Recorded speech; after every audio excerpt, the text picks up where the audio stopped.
cá, nos abençoe, por favor. Sim, Deus, nós te adoramos. Bendizemos o teu nome e declaramos que não há outro Deus além de ti. Tu és o único, o meu Pai, meu amigo, soberano e eterno. Tu não és o maior Deus, tu és o único Deus. Por isso é para ti que adoramos, é para ti a nossa devoção, é para ti toda a nossa adoração, todo o nosso reconhecimento. Só o Senhor é Deus, só o Senhor é Deus. Sim, Deus, obrigado. Estende a tua mão sobre aquilo que vamos falar, Senhor. Sim, Senhor.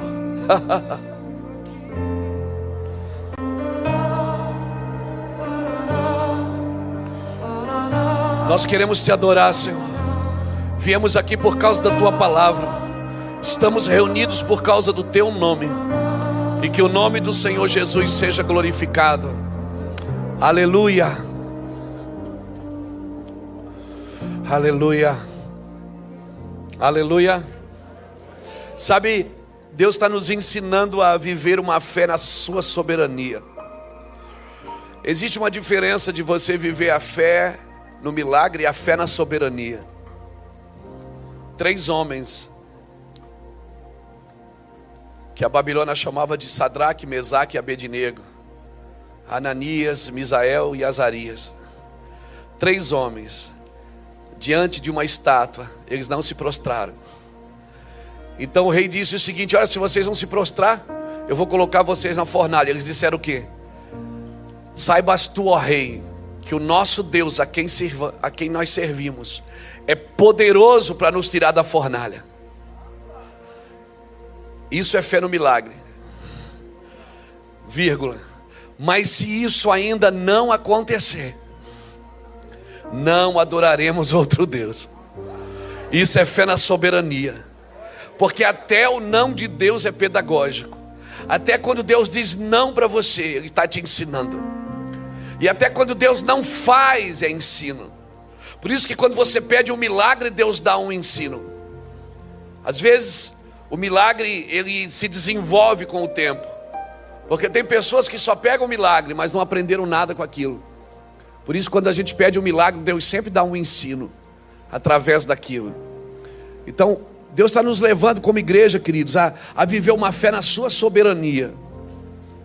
Por muito tempo a gente acha que tem fé na soberania de Deus, até a gente se deparar com o não de Deus. Até quando Deus diz não, isso não vou fazer, ou eu não vou dar, ou eu não vou permitir. E aí a gente tem que continuar acreditando, sabendo que a vontade de Deus, ela é boa, agradável e perfeita. Ela é soberana, ela é maior do que aquilo que eu estou pedindo. Amém? Glória a Deus, que prazer estar aqui, irmãos. Ontem nós já tivemos aqui nessa conferência, Curados para Amar. E realmente só consegue amar quem está curado. Não tem coisa mais desastrosa do que uma pessoa amargurada com um microfone na mão. Porque você vai produzir sementes segundo a sua espécie. Você precisa estar curado para curar tudo ao seu redor. E eu sempre digo que a gente só pode pregar onde a gente já foi pregado. Então, primeiro Deus vai fazer em nós, para depois fazer através de nós. Amém, irmãos? Primeiro lhe enche, depois transborda. Primeiro é encher, ele vai encher você até transbordar. Quando transborda, então começa a transformar tudo ao seu redor. E a gente tem o hábito de orar, dizer: transforma isso, transforma aquilo. Deus não quer transformar, Ele quer transformar você primeiro. E a sua ótica sobre aquilo que vai mudar. Amém? Amém? A vida com Deus é essa, irmão. Deus você não ensina, você experimenta. Provar e ver de que o Senhor é bom. Amém? Você vai ensinar sobre Deus, você precisa experimentá-lo primeiro. Provar que Ele é bom. Amém? Louvado seja Deus. Vocês estão felizes? Vocês estão animados? Então olha para quem está de máscara aí do seu lado e diz assim: deixa eu adorar. Diga para ele, Deus vai me pegar aqui hoje. Eu estou facinho, Jesus, vem em mim. Aleluia. Glória a Deus. Eu não dou muito trabalho para Deus não, irmão. Estou que nem miojo, 3 minutos eu estou cozido. É verdade esse negócio de ficar. Às vezes a gente diz: canta aquela música para abrir o céu. Irmão, o céu já está aberto. O céu abriu lá quando Jesus morreu na cruz, o véu foi rasgado e o céu foi aberto. E não fechou mais. Não costure o véu que Jesus já rasgou. Já rasgou o véu. Aquele véu ele tinha pelo menos 18 metros de altura, 9 metros de largura e pelo menos 10 ou 9 centímetros de espessura. Era vários homens para carregar aquele véu. E o próprio Deus mandou construir aquele véu. Foi o próprio Deus que mandou construir. Depois você olha lá em Êxodo. Mas ele mesmo rasgou. Ele estabelece e ele tira a hora que ele quer. Ele põe e ele tira. Quando Deus estabelece, ninguém mais põe a mão. Por que o nome de Abraão mudou? Por que Deus mudou o nome de Abraão e de Jacó, mas não mudou Isaac? O nome de Isaac ele não mudou. Porque o nome de Abraão foi Deus quem deu. Não, foi o pai de Abraão quem deu, Terá. Deus foi lá e mudou o nome. O nome de Jacó foi Abraão, foi Isaac que deu. Mas o nome de Isaac, quem é que deu o nome de Isaac? Foi Deus. Deus disse, ele vai se chamar Isaac, riso. E o que Deus nomeia. Ei, alguém está comigo aqui? O que Deus nomeia, ninguém mais pode tirar dali, meu irmão. O que Deus estabelece, só Deus remove. E o que Deus remove, ninguém mais estabelece. Aleluia! Então por isso nós precisamos estar curados, irmãos. Curados. Amém. Glória ao nome de Jesus. Uma geração curada. É uma geração que vai ouvir a Deus. Deus não fala, Deus não tem pena de você. Já viu quando a gente vai orar, a gente faz carinha de choro? Vamos orar? Vamos. Oh Deus! A gente quer gerar uma compaixão no coração de Deus pela gente, não precisa. Deus não tem pena de você. Deus sabe quem você é, porque Ele te criou, Ele te formou. E antes que tu fosse colocado no ventre, eu te gerei. Por isso, quando você quiser ser curado, não volta ao passado, volta às origens. Talvez você me diga hoje, pastor, mas eu nasci de um estupro. Pastor, minha mãe, eu sou filho de um incesto. Pastor, eu sou filho de um adultério.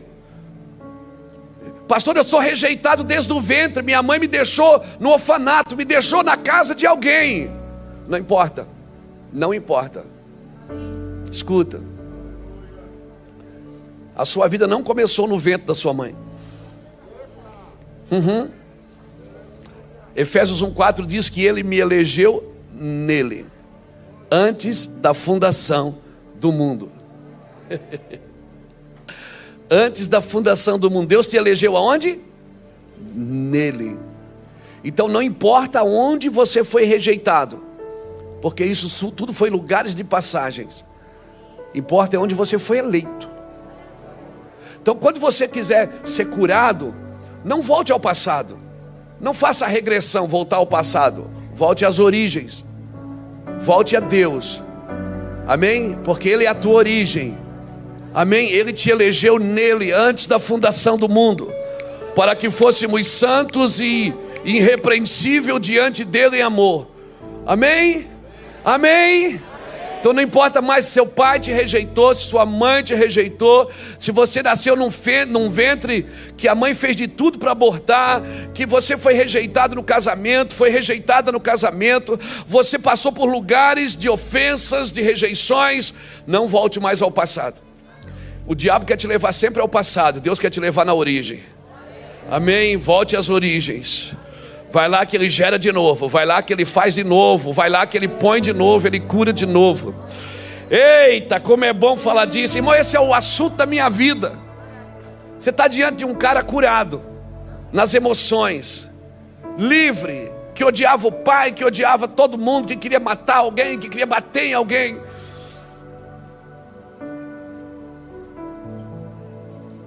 E eu estou curado, para a glória de Jesus. Como é que você sabe que você está curado? Que não ofende mais. Não se ofenda, não ofenda, não se defenda. Coloca no altar. Você está aqui? Está afim? Vamos entrar, vamos abrir a caixa preta. Vamos descobrir o que é que tem ali. Amém? Então abra sua Bíblia comigo em Atos capítulo 9. Enquanto você abre a Bíblia, deixa eu te apresentar. Eu já dei bastante livro, hoje eu não vou dar não, irmão. Esse livro, esse CD aqui do Reuel, essas músicas foi tudo eu que ensinei ele a cantar. É verdade. Eu toco 2 instrumentos também, sino e campainha.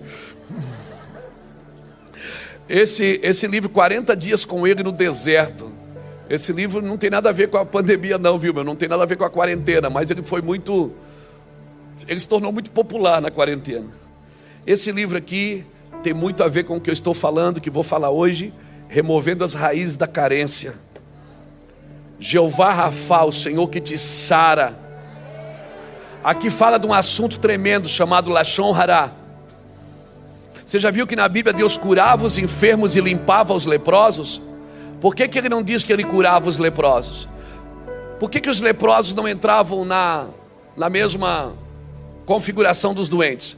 Porque o leproso não ia no médico, ele ia no sacerdote. Jesus curava os enfermos e limpava os leprosos. Ou seja, o leproso, quando ele percebia que ele tinha uma lepra, ele não ia no médico, ele ia no sacerdote.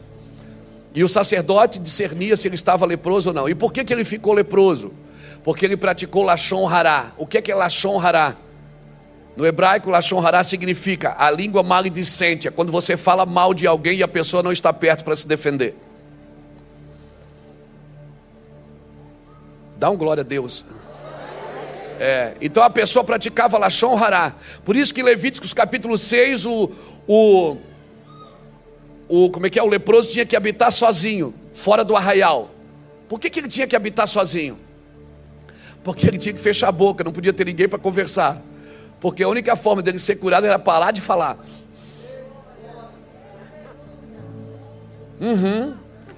É um assunto profundo isso aqui, irmãos. E você vai perceber que muitas coisas que você vive com a vida é porque você plantou com a boca. Tremendo esse livro. E esse livro aqui eu quero indicar aos líderes: sacerdócio, igreja e reino, indivíduo, coletivo e eterno. Entenda o seu sacerdócio, o sacerdócio de todos os santos. Aqui você vai pirar, irmão. Esse livro é muito, muito, muito bom. Ele é o volume 2, o outro é um azul, mas eu só trouxe o volume 2. Glória a Jesus. Atos dos Apóstolos, capítulo 9. Glória a Deus. Vocês foram abençoados enquanto o Reuel estava ministrando? Aleluia. Glória a Deus. Atos capítulo 9.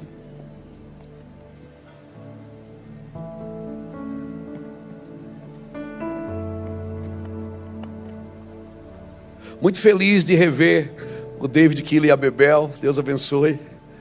O David esteve lá no Mevan em 2002, com violão, né, David? O David não era conhecido, não era o David Kille ainda. Era só o David, né, David? E depois nós fomos comer cachorro quente depois do culto. E o David nos abençoou muito. Eu ia nas conferências Fogo e Glória, e lá em Santa Catarina eles iam muito para lá, ele, o Cirilo. E eu estava lá chapado na frente. Quando ele foi pregar a nossa igreja, ele ficou perguntando, ele disse: cadê o pastor da igreja? Eu estava jogado no chão assim. Lembra, David? E eu dizia: Jesus, se tu é macho, vem aqui embaixo para ver se eu não te agarro. Isso em 2002, pastor Jorge. Quase me internado. Eu era doido, irmão. Eu sempre fui muito intenso para as coisas de Deus. Muito. Eu dizia para minha esposa: eu vou orar no monte. Eu ficava 3 dias. Eu dizia para minha esposa: eu vou orar um pouquinho. Eu entrava no quarto, ficava 2 dias. Eu sempre fui muito intenso. Eu tenho coisas escritas que eu nem preguei ainda, e eu espero que Jesus me dê vida para falar delas. Sempre fui muito intenso. Eu prego como se fosse a última vez. Sempre. Como se eu não tivesse mais oportunidade, que ninguém mais me desse o microfone para falar. Nós precisamos ser intensos para Jesus, irmãos. Há uma ardente expectativa na criação.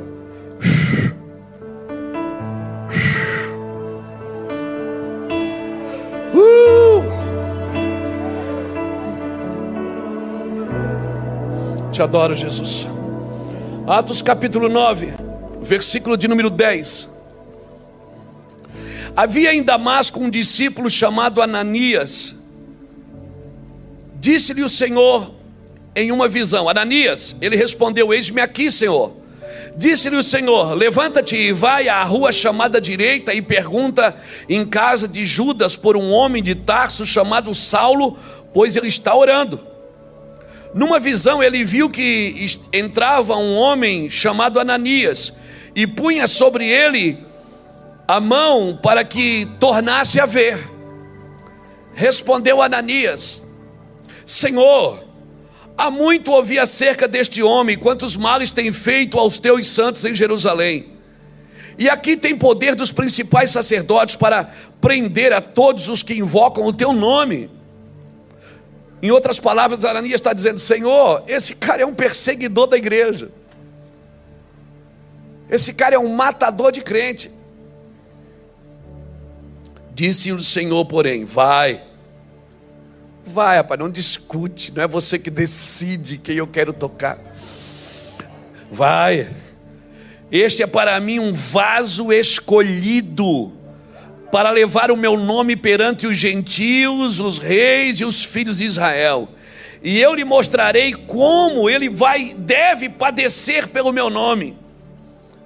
Então Ananias foi, entrou na casa e, impondo-lhe as mãos, disse: irmão Saulo, o Senhor Jesus, que te apareceu no caminho por onde vinhas, me enviou.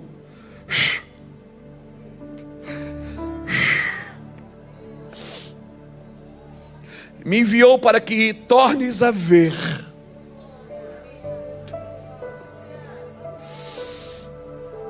Hoje é dia de Deus devolver visão. Hoje Deus vai abrir seus olhos. Muitos pensam que estão fazendo a obra de Deus, mas não estão. Estão fazendo a sua obra em nome de Deus. Deus vai abrir os nossos olhos hoje. Para que tornes a ver e seja cheio do Espírito Santo. Imediatamente lhe caíram dos olhos como que umas escamas e recuperou a vista. Levantando-se, foi batizado. E depois de ter comido, sentiu-se fortalecido. Esteve Saulo alguns dias com os discípulos em Damasco. E logo nas sinagogas pregava que Jesus era o Filho de Deus. Uau, uau, uau, uau, uau, uau, uau, uau. Obrigado, Jesus, pela tua palavra. Querido, me dá de presente a tua atenção. Desde ontem nós estamos tentando provocar aqui um batismo de amor. Eu acredito que nós precisamos desse batismo de amor, porque o mundo precisa ser amado. Não, mas Deus me chamou para amar o meu irmão. Deus te chamou para amar o mundo. Mas a Bíblia diz, pastor, quem ama o mundo, o amor do Pai não está nele. Mas não é esse mundo que Deus mandou você amar. Não é o sistema que rege o mundo, mas o mundo criado, o cosmos. Como Deus criou, Deus disse, a Bíblia diz em João 3,16 que Deus amou o mundo de tal maneira que deu o seu Filho. Deus não ama a igreja evangélica, Ele ama o mundo. Ele quer salvar o mundo, Ele quer salvar todo mundo. Aquele cara que você não gosta, Deus quer salvar ele. Deus quer tocar ele, independente se ele vai na sua igreja ou não, independente se ele é da sua religião ou não. Uma coisa que eu preciso aprender é que Jesus nunca censurou as pessoas com a sua santidade. Ele censurava as pessoas com o seu amor. Jesus nunca se postou ou se postou com tanta santidade que as pessoas se sentiam envergonhadas. Não, era com amor. Jesus exalava tanto amor que as pessoas tinham vontade de ter aquilo. E às vezes nós estamos fora da sintonia do amor de Deus. Nós pregamos o amor de Deus, comungamos dele, mas estamos fora da sintonia. Irmãos, às vezes um violão que não tem uma corda, ele é menos prejudicial do que um violão desafinado. Então eu não posso ser uma igreja desafinada. É melhor eu ter falta de algumas coisas, de alguns dons, mas eu estar afinado com o céu. Deus me chamou para andar na sintonia celestial, irmãos. Os céus são a prioridade. A oração do Pai Nosso é: venha teu reino, seja feita a tua vontade, aqui na terra como é no céu. E esse Paulo, esse Saulo de Tarso, o nosso apóstolo Paulo, a inspiração apostólica para a igreja, irmãos, esse cara era um perseguidor da igreja. Ele matava crente. Ele entrava na cidade e destruía tudo. Ele está indo a caminho de Damasco. Ele está indo para lá para fechar as igrejas. Ele está indo para lá para matar os líderes, para perseguir a igreja. Mas no caminho ele encontra Jesus. E aí ele diz assim: quem tu és, Senhor? Ele sabia quem era o Senhor, mas ele não sabia quem o Senhor era. Ele sabia que era o Senhor, mas ele não sabia quem o Senhor era. Quantos de nós fazemos as obras para Deus e achamos que estamos fazendo a vontade de Deus? Irmão, a vontade de Deus, ela é boa, agradável e perfeita. Fazer a vontade de Deus não significa deixar as coisas ruins para pegar as coisas boas. Significa deixar as coisas boas para pegar as coisas perfeitas. Amém? Quando Jesus era menino, ele também estava fazendo a vontade de Deus.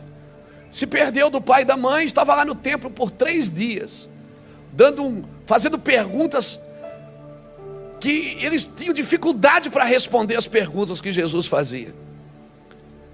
Essa é a boa vontade de Deus. Quando Jesus tinha 30 anos, começou o ministério, estava pregando, por onde passava era milagre, coisas extraordinárias. Quando você começa a viver a agradável vontade de Deus, tudo que você faz dá certo. Mas ainda faltava uma vontade, aquela do Getsêmani, aquela que Deus vem e Jesus, você conhece, começa a sangrar gotas de sangue, e ele diz: Pai, se possível, afasta de mim essa vontade, mas contudo seja feita a tua vontade. Agora a pergunta é: Jesus já fazia ou não fazia a vontade de Deus? Fazia ou não fazia a vontade de Deus? Fazia, mas ainda faltava uma. Fala para alguém que está perto de você: ainda falta uma.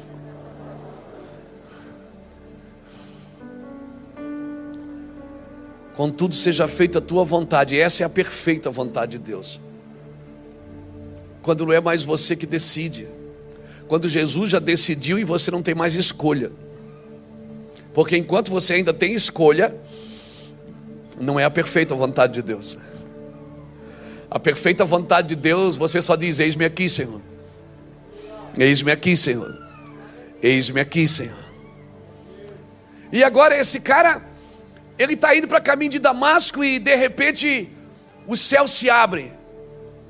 E uma voz: Saulo, Saulo, por que me persegues? E ele diz: quem és, Senhor? Ele sabia que era o Senhor, mas ele não sabia quem o Senhor era. Ele disse: eu sou Jesus, Saulo, a quem você persegue, cara. Mas eu estou fazendo a tua obra. Não, Saulo, você está fazendo a sua obra em meu nome. Você acha que eu mandei você fazer isso, mas eu não mandei, Saulo. Quem mandou foi a religião, não foi eu. Eu quero que você ame as pessoas, Saulo. Eu quero que você estenda a mão. Eu quero que quando alguém te ferir uma face, você dê a outra. Quando alguém te convidar para ir 1 milha, você vai as 2. Quando alguém tira a capa, você entrega a túnica. A glória sempre está na 2ª milha, querido.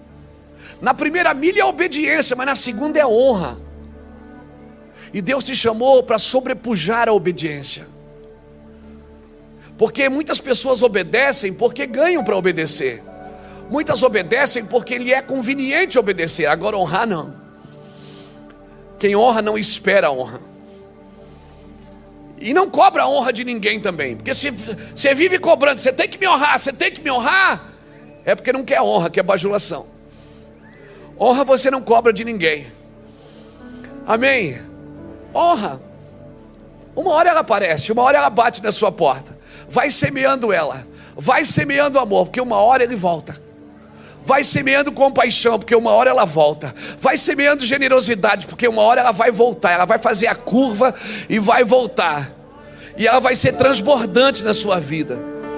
E agora, Deus chama um dos seus discípulos. Jesus disse a Ananias: Saulo está orando por você, ele está te esperando. Ananias: não, senhor, peraí, você não está entendendo. Você não conhece esse homem. Esse homem, ele está matando os crentes da igreja.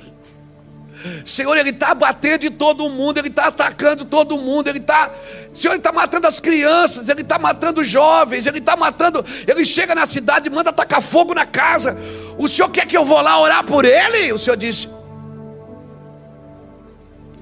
sim. Mas o Senhor conhece esse homem? Não discute, rapaz, vai lá. Não discute. Você conhece ele segundo a carne, mas eu conheço o espírito dele. Eu vou transformar esse traficante aí, esse vagabundo aí, vai ser um homem de Deus. Eu vou transformar, ele vai amar tantas pessoas.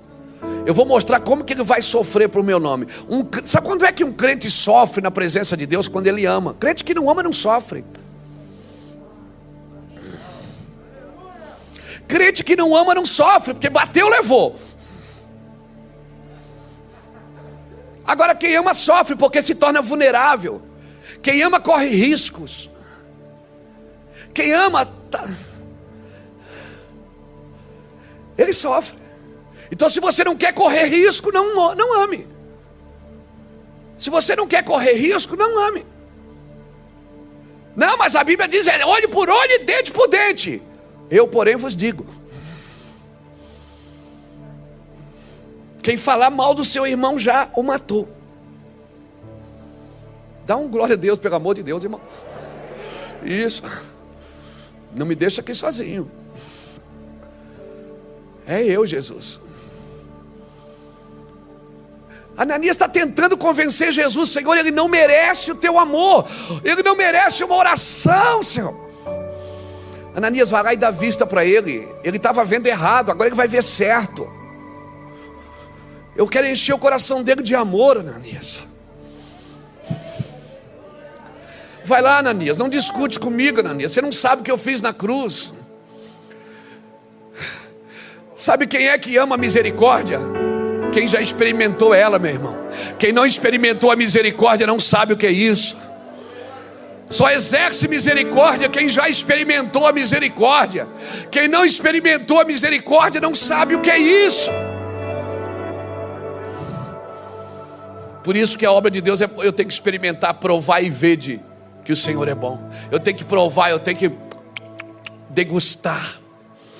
Eu tenho que degustar isso, eu tenho que experimentar. Não é algo que é uma sombra na minha vida, é algo que eu vivo, é algo que está entranhado, está engendrado no meu espírito. É algo presente. Emanuel é Deus comigo, é Deus conosco. Aleluia, não é uma sombra. A glória de Deus veio, eu estou sentindo a presença. Não. Meu Deus. A presença, ora para nós entrar na presença. Não, você não tem que entrar em lugar nenhum. Você só tem que entrar se você saiu. Se você não saiu, você não precisa entrar, você vive. A glória de Deus é algo permanente na sua vida.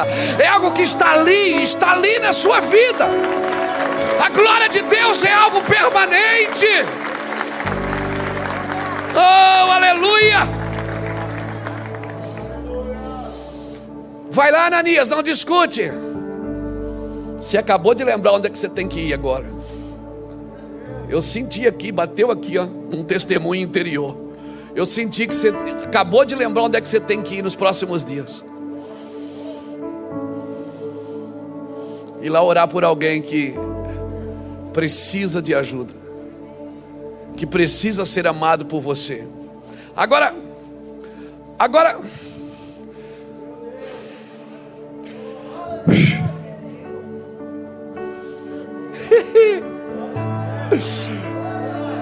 não, levanta um pouco a sua mão. Adora um pouco.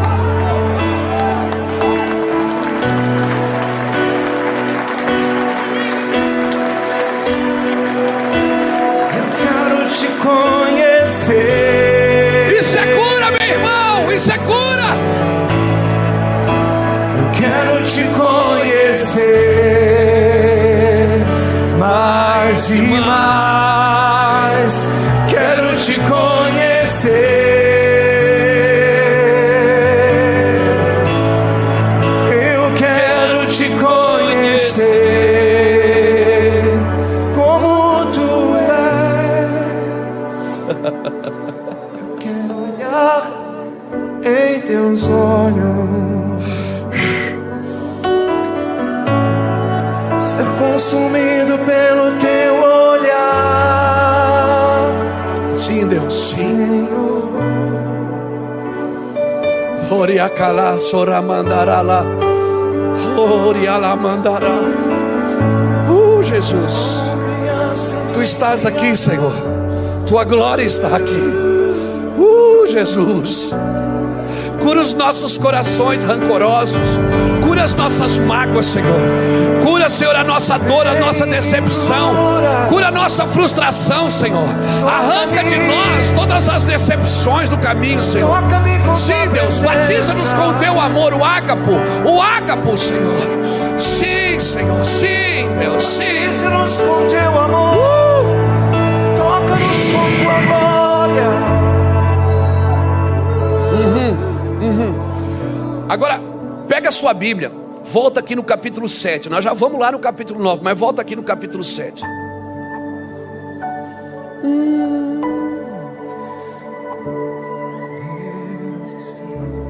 Ora, soque me antorebia. Ore manda. E ao que está sentado no trono, e ao Cordeiro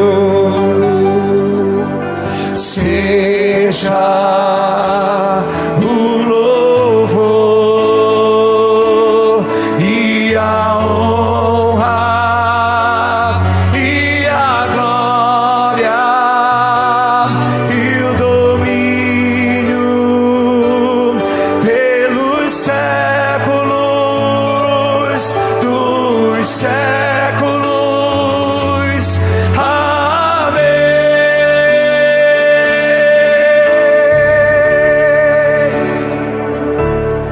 E ao que está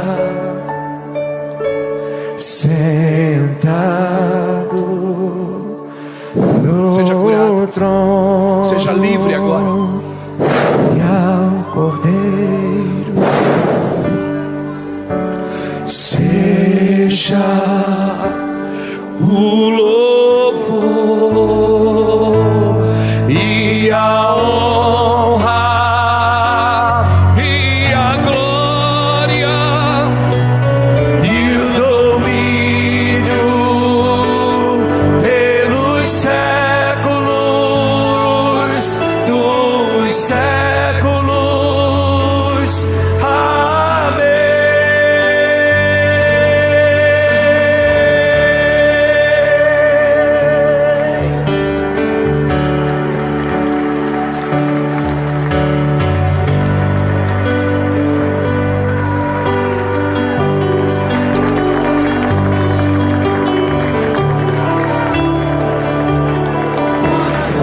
Seja curado, seja livre de toda dor, de toda mágoa. Você não é uma represa, você é um rio. Deixa a água correr através de você.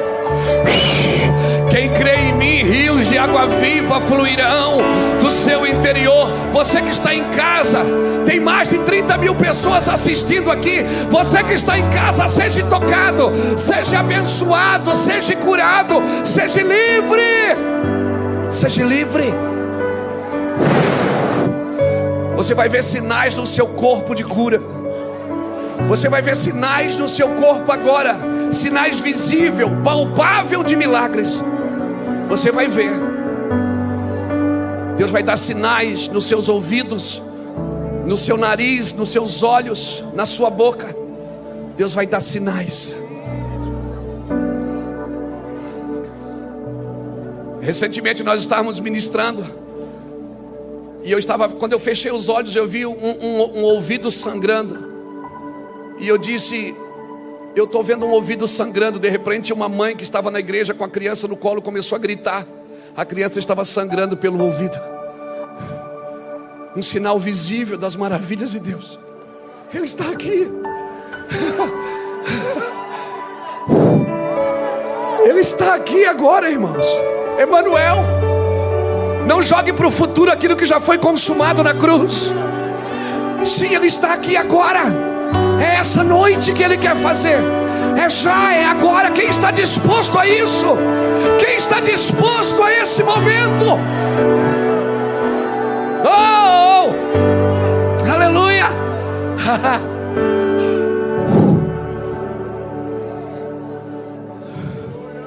Atos capítulo 7.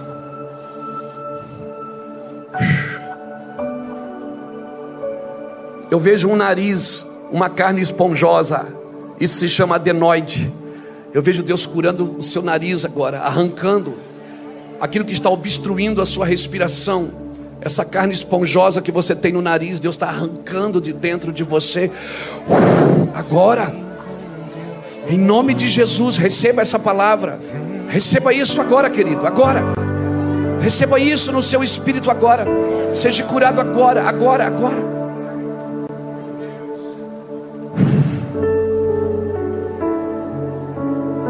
Atos capítulo 7, versículo 54, fala da morte de Estevão, que diz assim: ouvindo eles isto, enfureciam-se em seus corações, e rangiam os dentes contra ele. Mas ele, quem? Estevão, cheio do Espírito Santo, fixando os olhos no céu, viu a glória de Deus e Jesus que estava à direita de Deus, e disse: olhai, olhai, eu vejo os céus abertos, e o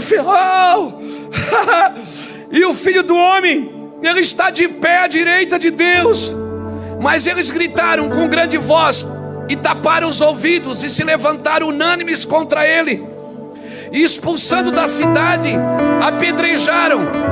As testemunhas depuseram as suas vestes aos pés de um jovem chamado Saulo, e apedrejaram a Estevão, que em oração dizia: Senhor Jesus, recebe o meu espírito. E pondo-se de joelho, clamou com grande voz: Senhor, não lhe imputes este pecado. Não cobra deles não, Senhor. Perdoa eles que estão me batendo, perdoa eles que estão atirando pedras em mim, porque enquanto atiram pedras, os céus estão abrindo. Vai chegar uma hora na sua vida que você vai ter que decidir para onde olhar. Se você olha para as pedras, ou se você olha para o céu que está abrindo, enquanto as pedras estão te machucando e te ferindo. O evangelho de Jesus é o evangelho sem pedras nas mãos. O evangelho de Jesus é o evangelho que os mais velhos sempre soltam as pedras. Eu sou pastor de uma igreja há 20 anos lá em Itajaí. Vai fazer em fevereiro. De vez em quando tem uns jovens assim que, né, de vez em quando um pisa na bola, faz uma coisa errada. Eles: pastor, você não vai fazer nada. Eu digo: deixa o menino rodar. Nosso evangelho não é de pedras. Porque os anciões que não estão soltando a pedra agora nunca vão tirar a coroa diante da sua glória. Se você não soltar, não aprender a soltar pedra agora, se você não aprender a amar a misericórdia agora, você não vai governar as nações com Cristo. Se você não soltar as pedras agora, nunca você vai tirar a coroa da cabeça. E aí um homem chamado Estevão, uau, esse cara era diácono. Ele era apóstolo? Não. Ele era pastor? Não. Ele era diácono. Ele era diácono. Então ele começou, ele pegou toda a escritura, ele colocou tudo num capítulo só. O capítulo 7 de Atos é um tiro de bazuca, irmão. Ele deu um tiro só na religião da época. Ele começou de Gênesis, foi até Apocalipse, num capítulo só. E era tão forte, tão poderosa a palavra de Estevão, que as pessoas que estavam ouvindo colocavam a mão nos ouvidos e começavam a gritar e dizia: para de falar!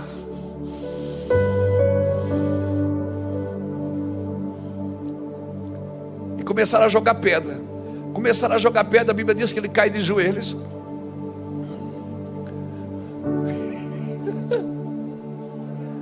E a pedra comendo, pedra na cabeça, pedra no rosto, pedra no peito. Ele diz: ah, Jesus. Ah. Quando seus olhos estão fitos em Jesus, você não sabe nem onde a pedra pega, meu irmão. Ele disse: eu estou vendo os céus abertos. Eis que vejo os céus abertos. Não canta não.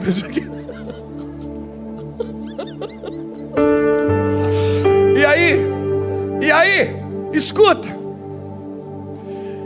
E aí eles tiram ele para fora da cidade, matam ele, tiram a roupa dele e colocam a roupa dele diante de um jovem chamado Saulo de Tarso.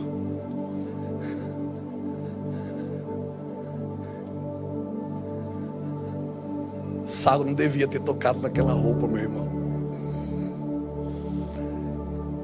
Dias depois, Saulo está indo a caminho de Damasco. O céu abre. Quem você acha que abriu o céu para o Saulo? Quem você acha que abriu o céu para o Saulo de Tarso, irmão?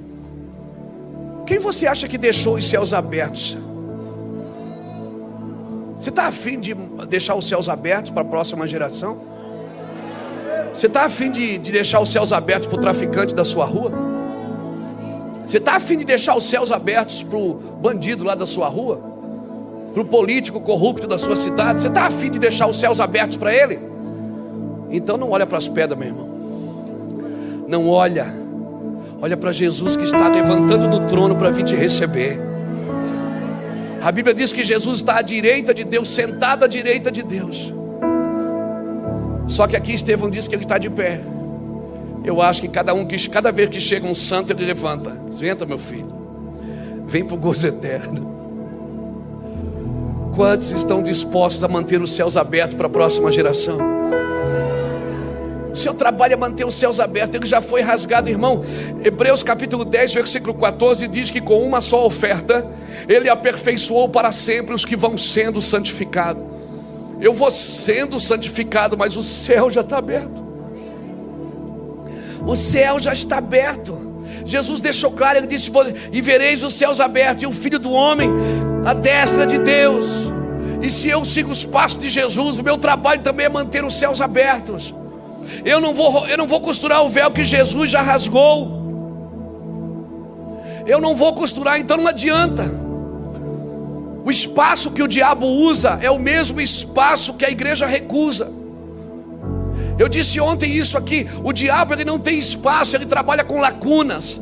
Se a igreja não ocupar os espaços que Deus deu aos seus filhos, certamente Satanás vai ocupar. Por isso nós precisamos entrar, irmãos. Nós somos ensinados muitas vezes a ficar sentados esperando Jesus voltar, quando nós deveríamos estar trabalhando para que Ele volte. Nós deveríamos estar funcionando como igreja para que Ele volte, como a eclésia que tomava as decisões da cidade, a igreja que se reunia na porta da cidade para decidir, para legislar nas regiões celestiais. Querido, nós precisamos de um batismo de amor. Um batismo de amor vai nos ensinar a amar. E eu vou dizer uma coisa: não adianta você entrar num seminário de amor. Só tem um jeito de amar como Jesus ama: seguindo as suas pegadas, andando no lugar que Ele te chamou para andar. Se você trouxe uma caneta, anota aí: inteligência sem amor vai te tornar perverso. Justiça sem amor vai te tornar implacável. Diplomacia sem amor te torna hipócrita. Êxito sem amor te torna arrogante. Riqueza sem amor te torna avarento. Pobreza sem amor te torna orgulhoso. Beleza sem amor te torna fútil. Trabalho sem amor te torna escravo. Simplicidade sem amor deprecia. Lei sem amor oprime. Fé sem amor te torna fanático. Cruz sem amor te torna religioso. Resumindo, nada sem amor vale a pena. Tudo precisa ter a dose de Cristo, a dose de amor. E eu preciso aprender a amar. Pastor, se Deus quer me ensinar a amar, por que Ele me prova? É justamente para te ensinar a amar. O motivo de Deus te provar é para te ensinar a amar. A minha pergunta é: nós já aprendemos a amar? Porque se não aprendemos, nós vamos ter que fazer a prova de novo. Quantos anos você quer ficar no deserto? 40 dias ou 40 anos? Pastor, mas é uma luta. Irmão, aprenda os ambientes. Os cenários definem o meu tipo de situação. Guarde isso no seu coração. O meu cenário define o meu tipo de situação. Quando o povo estava no Egito, o que é que eles faziam no Egito? Eles estavam onde? Eles estavam numa luta. Eles tinham que trabalhar para comer. Trabalhava para comer, era uma luta. Amassava barro o dia inteiro para comer. Isso é luta. Depois Deus mudou o cenário deles. Tirou eles do Egito, levou para o deserto. O deserto era o lugar da prova. No deserto você é provado para conhecer a provisão de Deus. Mas quando chegou na terra prometida, o que é que Deus falou para eles? Aqui vocês vão ter que guerrear. Vocês vão ter que detonar com os inimigos. Então eles estavam guerreando agora para pegar o que era deles. O que eu aprendo aqui? Que se eu estou num ambiente de guerra, eu estou exatamente no lugar da minha bênção. Tem alguém querendo tomar o que é meu.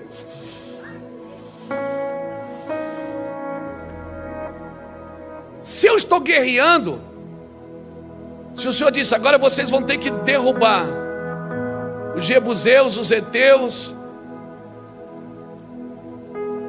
os filisteus, é o lugar da guerra. A terra já é de você, mas vocês vão ter que guerrear. Se eu estou num ambiente de guerra, o que é que isso vem dizer para mim? O que é que isso sinaliza para mim? O que é que isso aponta para mim? Aponta que eu estou no lugar que Deus me deu. Tem luta aí, tem guerra aí. Não, pastor, é uma luta, então é Egito ainda. É prova, é deserto, vai passar. Não, pastor, é guerra, mas é guerra, pastor, é sangue nos olhos, é faca na bota. Então o lugar é seu. Brigue, porque esse ambiente Deus entregou na sua mão. Esse lugar é seu. Esse lugar é seu. E nós não temos que guerrear contra a carne e contra o sangue. Porque a maior guerra que eles tiveram que vencer na terra prometida não foi os inimigos. Por isso que Deus mandou Josué circuncidar todos. Em Josué capítulo 5, Deus disse para Josué circuncidar todos os filhos de Israel. Porque Deus estava dizendo: hoje eu arranco a vergonha de vocês. Eles eram filhos de Israel, mas eles ainda não tinham uma cabeça de filho de Deus. Fazendo um trocadilho, eles eram filho da mãe, mas não eram filho do pai. Eles eram filho da nação, mas não eram filho de Deus. Deus estava dizendo: hoje eu arranco o opróbrio, ou seja, a vergonha de vocês. O maior inimigo que você tem que lutar, escuta, não é teu vizinho, não é o crente que senta ao seu lado, não é a pessoa que congrega com você ou trabalha com você. A maior luta que você tem que enfrentar nesses dias é sobre a sua identidade, de quem eu sou realmente. Porque o dia que eu descobri quem eu era, eu parei de me ofender. Eu parei de brigar por posições. Para mim, assumir uma consciência de mártir foi muito fácil, porque eu parei de brigar por posições. Eu parei de correr atrás das promoções. Elas começaram a me perseguir. Quando você sabe quem você é, o diabo não tem problema enquanto você é crente. Agora, o dia que você descobrir que é um filho de Deus, Depois você lê João 19, versículo 7. Quando Anás e Caifás levaram Jesus diante de Pilatos e disseram: ele precisa morrer, porque ele se fez filho de Deus. Crente não precisa morrer, irmão. Crente vai na igreja buscar a bênção.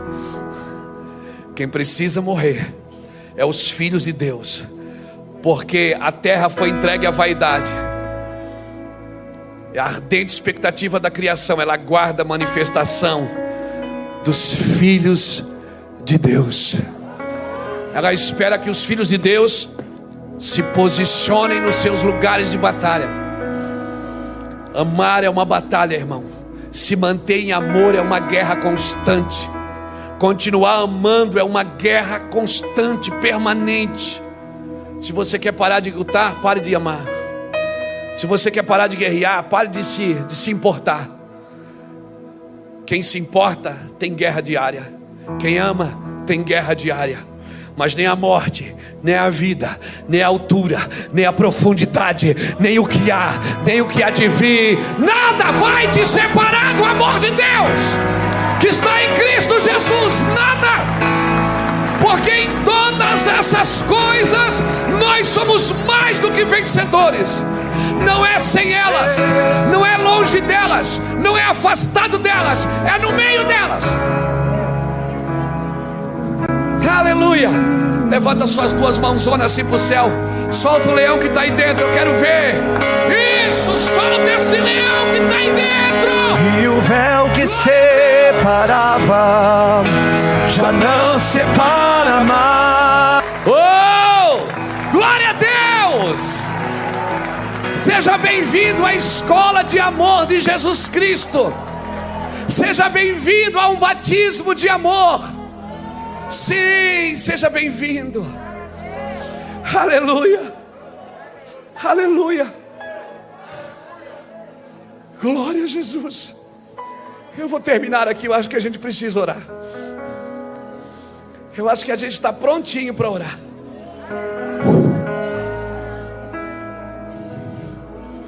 Pastor, mas o amor mata. Mata. Não, o amor não mata, o amor morre. Você tem um modelo de alguém que morreu por amor.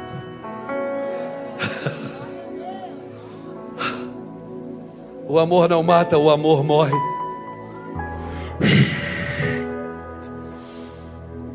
Eu não sei quanto a você, mas tem um lugarzão aqui no chão, ó. Tem um lugar aqui no chão, você que deseja isso.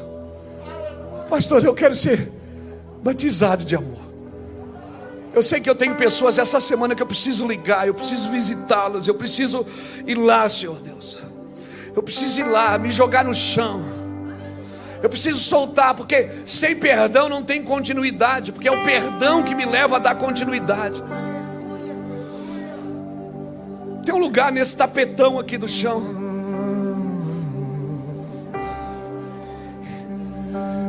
Tem um lugar. Choque amanda lava, chora mandara labara. Eu preciso desse amor, Jesus. Eu preciso desse amor, Jesus. Para que um dia a gente seja qualificado para julgar as nações com Jesus, precisamos amar a misericórdia. Quero estar contigo.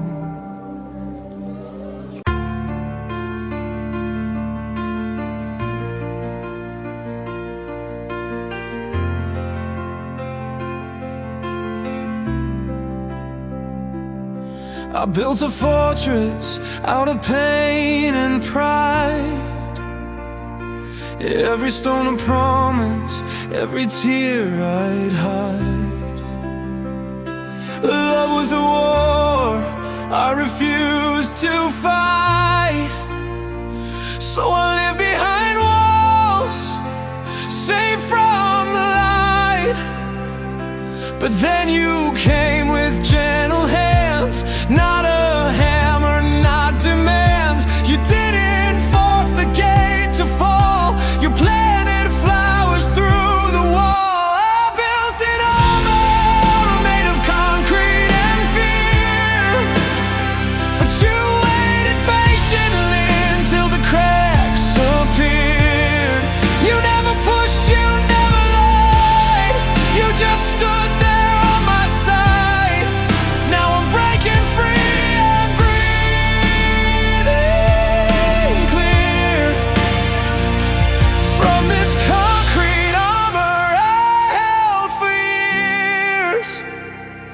sang through silence, you stayed through storms, while I was hiding from what love transforms. You didn't need to save a man, you just showed me what it means to bend.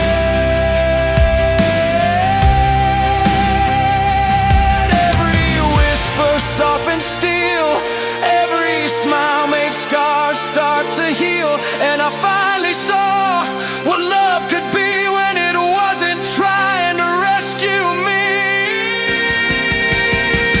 I built an armor made of concrete and fear, but you waited patient until the cracks appeared. You never pushed, you never lied, you just stood there on my side.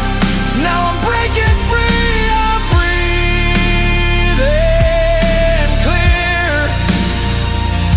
from this concrete armor I held for years. And now I'm standing in the open air, the sunlight burns, but I don't care. If loving hurts, then let it scar. It means I've come this far. Built in armor made of concrete and fear, but your love broke through what I held dear.